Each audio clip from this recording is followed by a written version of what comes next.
Hello coders, welcome to Tech Chemistry. In today's session, we'll be learning about the different ways to comment and also the different data types in Python.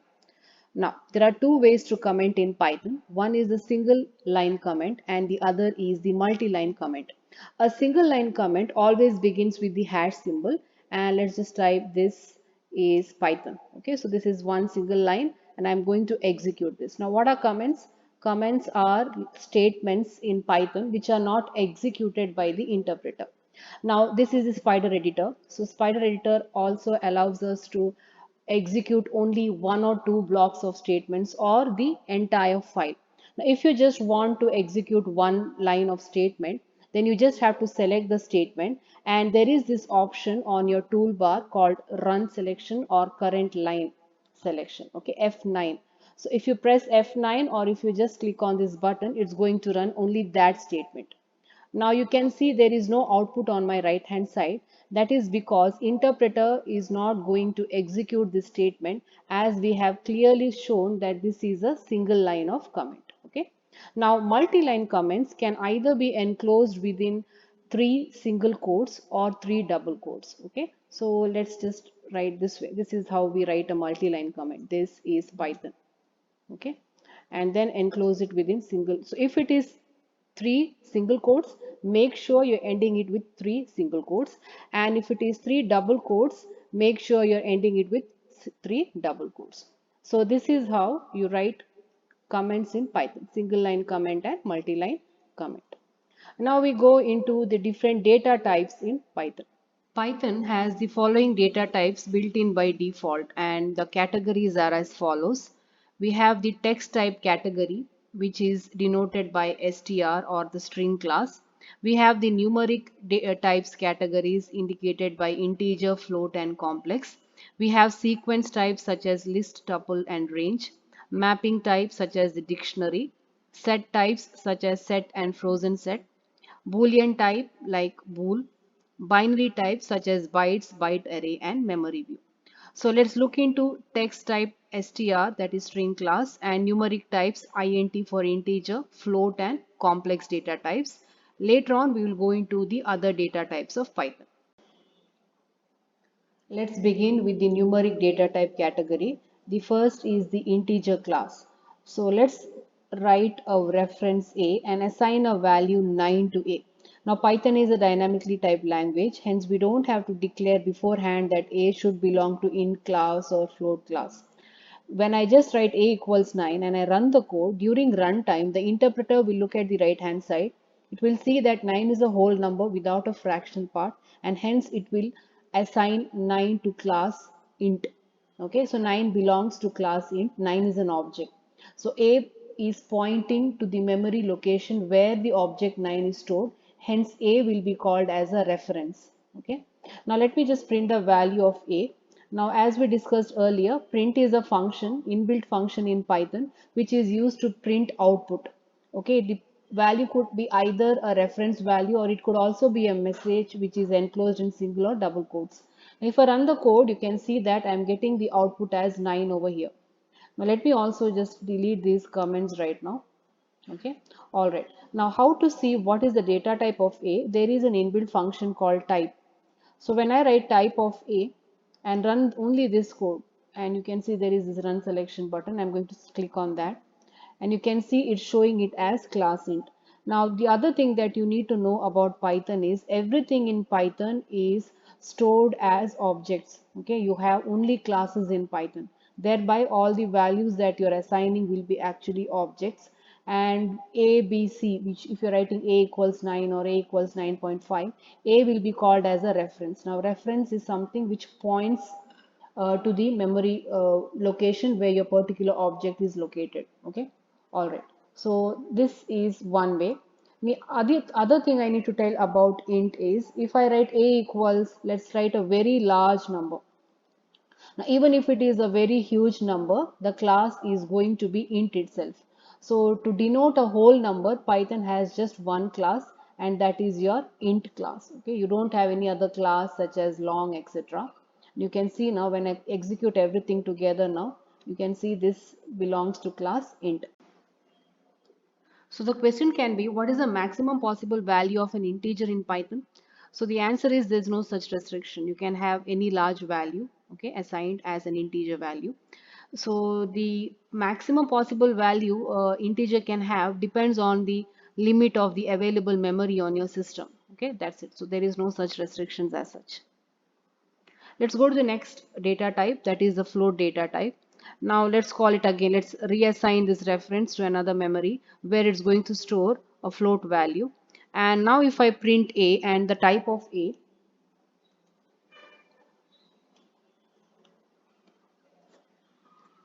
you can see that now it belongs to class float.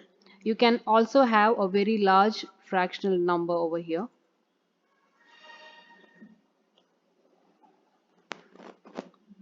And you can still see it belongs to class float. You can also show it in the exponential or scientific notation form like A equals 89 e minus 2.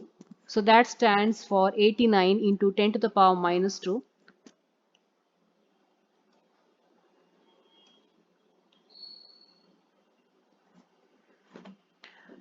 See, it's 0.89 and still it belongs to class float. The other scientific notation is you can also use capital E.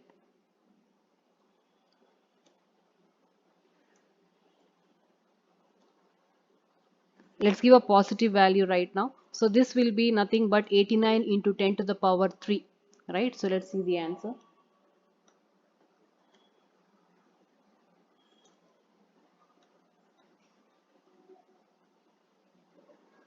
Okay, you can see the answer.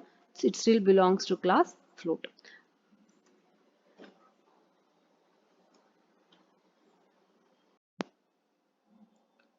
Now let's see what is a complex data type. A complex data type is a number which has both a real and an imaginary part, and it is denoted like this. Okay, let's call it as C. C is equal to the real part, let's call it as 9, and the imaginary part, let's call it as 6. Now the imaginary part should always have a suffix, and the suffix should be lowercase j. No other alphabet is allowed. So when the interpreter looks at j, the number preceding j will be considered as an imaginary value. So when I print C,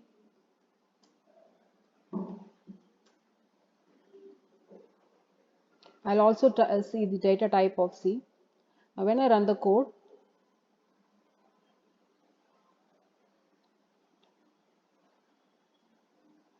you can see that this particular value 9 plus 6j belongs to class complex. Now if you want to see only the real part, you can just write print C dot and call a built-in attribute called real. Okay, so this will show us the real value, okay, the real part, and the imaginary part can be retrieved using the attribute imag. Imag standing for imaginary. So you are going to get it as 6.0, okay, not 6, because by default Python will store it as a float value. You can also declare it as float values itself. The same thing I'm going to copy over here. But instead of writing 9 plus 6j, I'm going to write 9.6 and 6 point, let's give some integer fractional value, 6.7. Okay. Now let's run the code. And you can see this is the complex number denoted by C now, and the class is complex again. The imaginary part is 6.7 and the real part is 9.6. We can also save this file. Now as far as today's programming was concerned, I was just selecting particular statements and running it using run selection. Now what if you want to run the entire file? That is also fine. You need to click on the run file button over here. Okay, it's a green icon. Yeah, you can click on this and it will run the entire code. But I would recommend you save your file first, so you can actually save it in a new folder and then run it. Okay, so that would be a better advice. You can store all your programming files together. Please make sure don't store it in the same folder where you had stored your Anaconda software. Don't do that.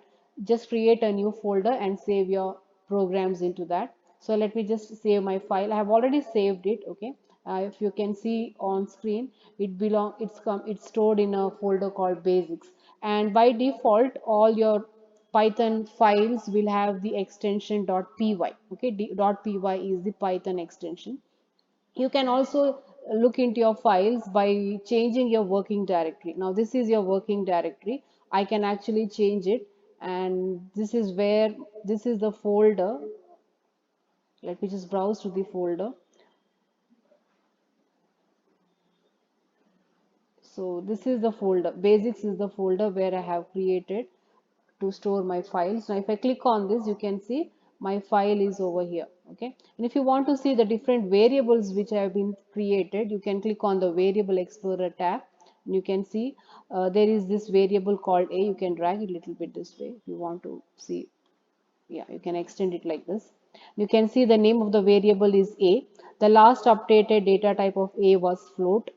The size or the number of bytes allocated is 1, and this is the value which was updated recently for a, okay, which a is referring to as of now.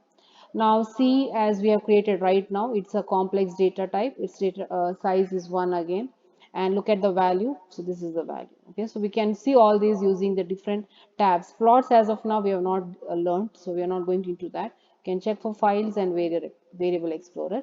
Now let me just run the entire file. So we have saved our file.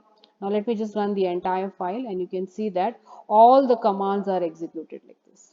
Okay, so either you can go for run the whole file, that is the green tab over there, the green button over here, run file, or you can click on the white button which is run selection. But for run selection, you need to select a particular block of code and then run it, and it will run it like this. Okay, all right. Now in the next session, we are going to learn about casting one data type to another, especially numeric. We will also study about the string data type, and also some basic programs like adding two numbers, accepting from the console, user input, etc.